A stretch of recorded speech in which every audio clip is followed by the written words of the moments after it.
Story टोकरी आपके लिए लेकर आ रहा है बहुत सारे शोज जैसे Gonu Jha, twisted tales, lost animals और भी बहुत सारे शोज। और ये सब आप सुन सकते हैं storytokri.com पर या फिर Amazon music, Spotify, Gaana, Jio Saavn, Apple podcast and many more platforms. तो इंतजार किसका है, जाइए और सुनिए। आप सुन रहे हैं स्टोरी टोकरी।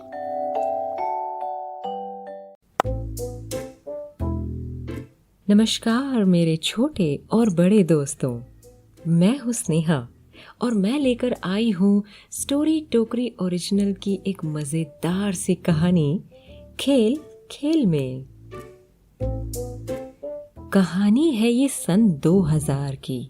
ये वो वक्त है जब शाम को 5 से 7 के बीच किसी घर में कोई बच्चा नहीं मिलता था क्योंकि उनका अड्डा बदल जाता था।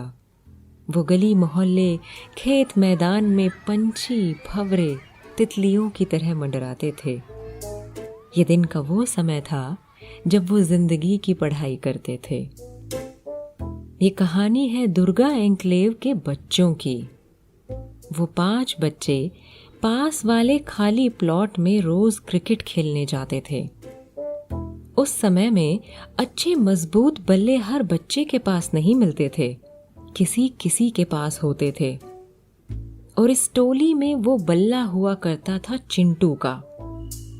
और हर गली क्रिकेट टीम का एक ही नियम था, भाई जिसका बल्ला उसकी पहली बारी, वो ही कैप्टन और वो ही अंपायर भी, क्योंकि अगर वो रूठा तो लेग क्रिकेट खेलनी पड़ेगी।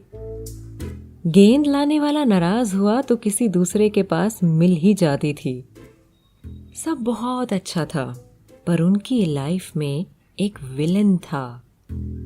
प्लॉट के बाजू वाली ऑफिस बिल्डिंग का गार्ड चंदू। वो ऑफिस के साहब लोगों से जितना विनम्र था, उतना ही उन बच्चों के साथ कठोर। अब क्रिकेट खेलें और गेंद अपने दायरे में ही रहे तो क्या क्रिकेट खेला।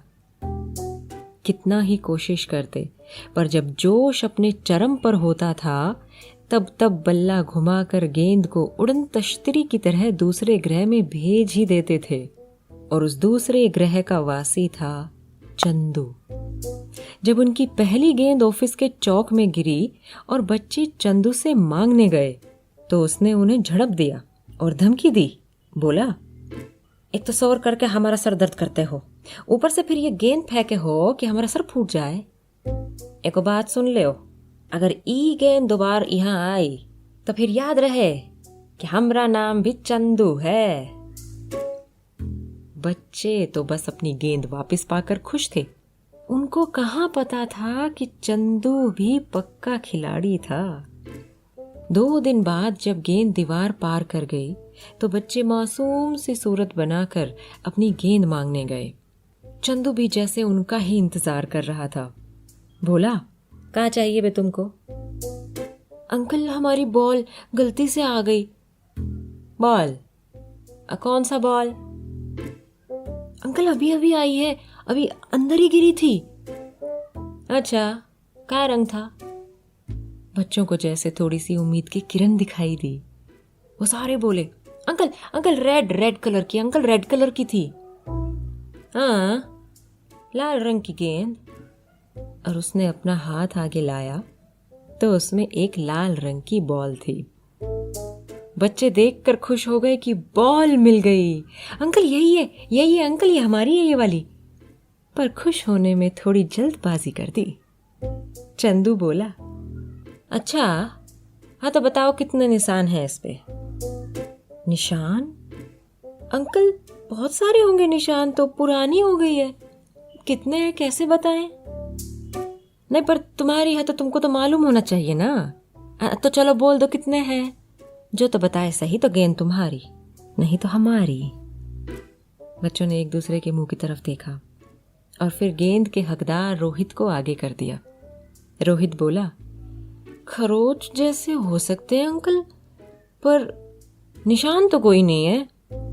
चंदू हंसने लगा और बोला, बबुआ अरे निशान तो चांद पर भी होते हैं।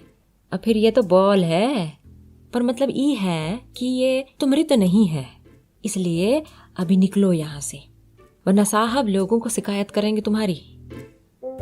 लोहे के गेट के उस पार खड़े वो बच्चे हताश हो गए।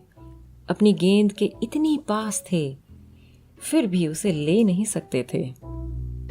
गेंद जाने का दुख था उन्हें, इसलिए अब वो थोड़ा सतर्क भी हो गए।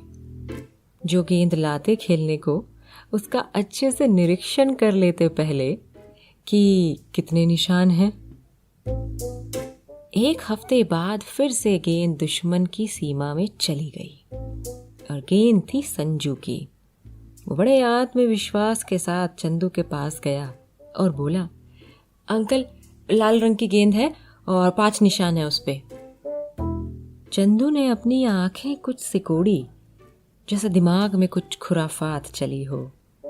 गेंद को घुमा घुमा कर देखा और वहीं नीचे पड़े एक छोटे से कोयले के टुकड़े से गेंद पर एक निशान बना दिया और बोला, छाए है बबुआ, ये तो हारना है, अभी तुम घर जाओ। हाँ,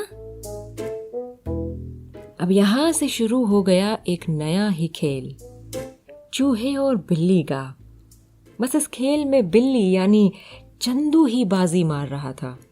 वो गेंद का कुछ करता नहीं था, बस अपने पास इकट्ठा कर रहा था। रोज शाम को अपनी कुर्सी पर बैठा बैठा बच्चों के खेलने की आवाजें सुनता था और हर शोर पर बेसब्री से दीवार की तरफ देखता था कि कब गेंद उसके पाले में आकर गिरेगी। और जब गिर जाती तब बस वो बिना आवाज के शोर करता, खुशी में नाचता, क्योंकि दूसरी ओर सन्नाटा छा जाता था। और उसके बाद सब जब बल्लेबाज को ताने सुनाते थे तब वो पेट पकड़कर हंसता था।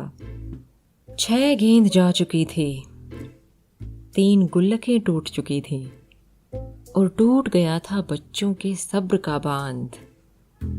गेंद वापस लेने के लिए कुछ तो करना ही पड़ेगा, लेकिन क्या, सुनेंगे बहुत जल्द।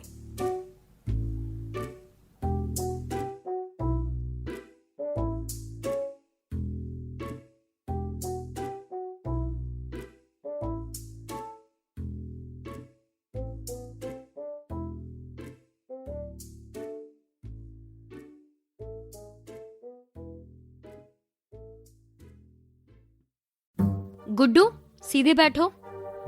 गुड्डू सीधे खड़े हो जाओ। गुड्डू टी शर्ट सीधी पहनो। उफो, सीधे से हो गया बोर, अब ये दिल मांगे मोर। तो ये लो, स्टोरी टोकरी है सो मच इन स्टोर। पेट पकड़कर हंसना पड़ेगा जब ट्विस्टेड टेल्स का तड़का लगेगा। पता है कहाँ पर? storytokri.com पर। स्टोरी टोकरी।